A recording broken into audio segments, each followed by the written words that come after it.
So everybody, I want to introduce to you Les Macias. As you can see, he's a cowboy. And Les, welcome. Great to see you today. Good to see you. Tell us a little bit about your life, what you're doing, and We're trying to get to we got to go to Pasadena. My boy, he got killed and stuff, and so we're trying to raise money to get down to Pasadena. So Les, I know you've gone through a big struggle with your son and what's happened to him and what happened to him, and it's become a cause for you. On the 5th of July, I saddled his horse up for him, and he always rides on the side of the road, Uh-huh. in the bar ditches. And he went down to get his belt, and he came back with his belt, and he dropped by the girl's house, Destiny, and she was eating breakfast, and her dad says, "Well, whenever she get done eating breakfast, come pick her up, and y'all can go riding." I said, "Yeah, it's been 30 minutes," and so I said, "She's probably ready," because they said 30 minutes. So he went back down there, and then I seen cop cars and stuff, and the man, he hit Jared and a little girl, killed Jared's horse and killed Jared. Well, he wasn't dead yet. He was. I went down there and I saw the little girl laying on the side of the road. Then I saw Jared. He was moaning in the bar ditch, and then I saw Jared's horse was dead, and his arm was almost severed off, and his hip was out, and his head was about as big as a basketball, and he had Oh boy, had a dirt clot in his eye. But there was nothing. His eye wouldn't what you retract or nothing like that. And then the moaning stopped, and after that, they put him in an ambulance, and they took him to the hospital, and they was ready to take him. They was getting him stable, trying to get him stable to go to Cook. right? They're in Dallas, Texas, and they care flighted him, and he got halfway there,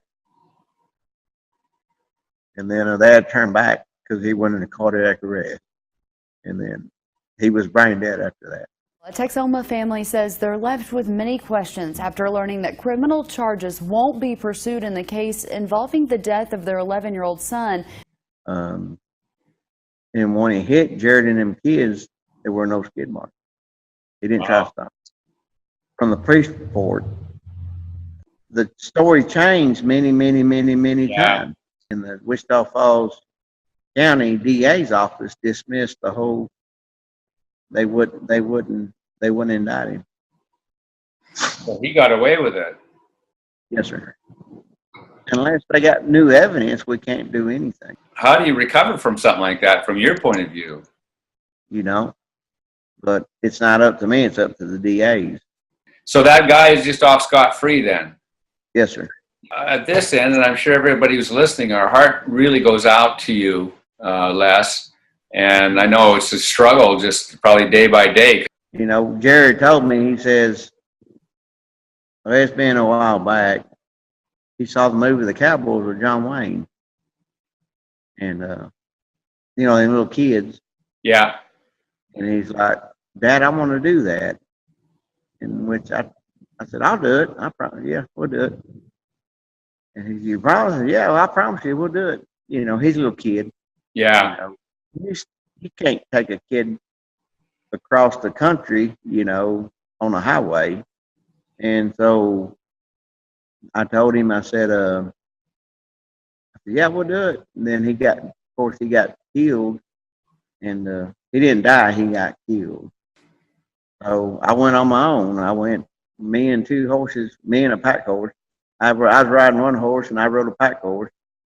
And I slept on the ground, and these ranches, they heard about the story, and they took me in, and they fed me, watered my horses, and fed my horses and stuff. And I kept going all the way to Lumberton, Mexico at a special rodeo for disabled kids that I went to each year, and Jared used to help me for the kids with Down syndrome and stuff Right. like that. Yeah. And then they had the regular rodeo after that, the PRCA, Professional Rodeo I made it all the way to Lovington, and the papers here, it was pretty neat. They said it was, you know, I kept my promise to him. Yeah. Promised him, and I kept it. Well, let's just continue the conversation about the up and coming things, the celebration of life, everything that we're trying to do, and from our point of view, how we can help, get the word out, reach out. The first thing that we're going to do is, Les, why don't you tell them a little bit about the rodeo, the bronc rides, actually, that you've had 4 of them on since his passing. Every October we have the Jared Macias Memorial Ranch bronc riding. You get your little ranchers coming in. I mean, it's ranch bronc riding. It's not PRCA sanctioned or nothing. And then we have the little kids, which are the minis. And we had one, he was 4 years old, and he got on one of them little Shetland bucking horses. And it goes all the way up to 12. And it was very, very good. That's an attention grabber right there, because everybody likes to see them little kids ride bucking horses. Yeah. And everybody wins buckles, the winners, or they win money. We had a special rodeo for people with like Down syndrome or something. Before the rodeo started, they let them be a cowboy for the day. Oh, I'm sure that's pretty exciting. We do that for Jared, and then in Jared's name, in honor of Jared. Mm-hmm.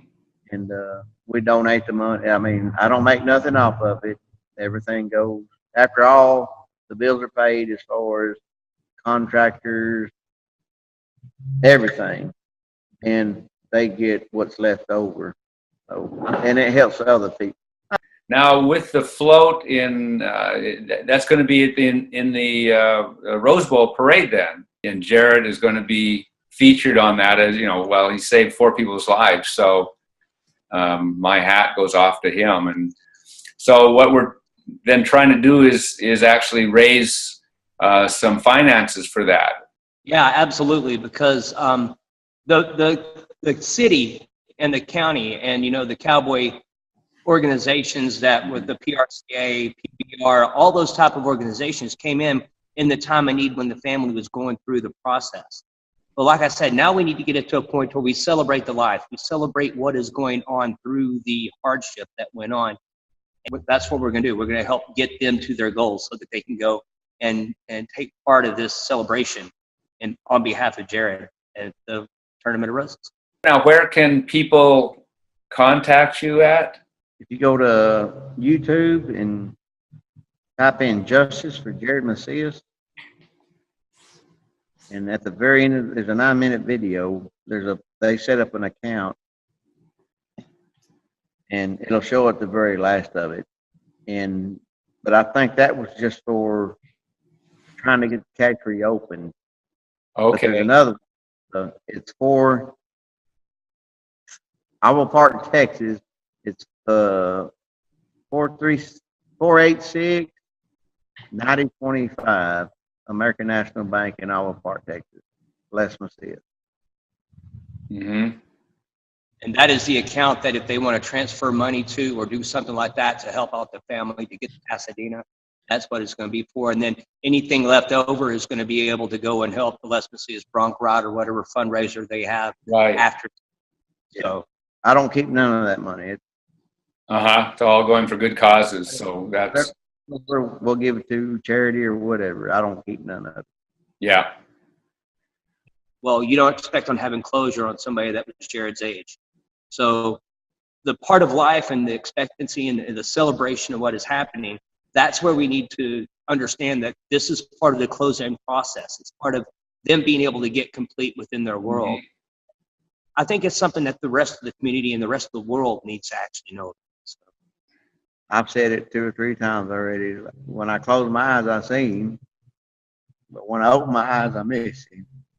Well, thank you, boys, for enlightening me, and now we'll spread it out to a lot of people and see if we can't get some justice for Jared, and also celebrate his life and the goodness he brought to life and the people he saved, you know, who without him, they wouldn't be here.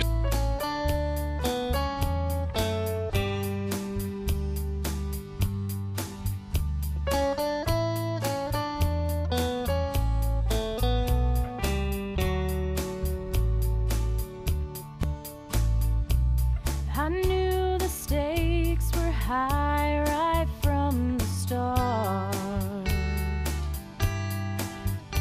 but a little cowboy soon stole my heart.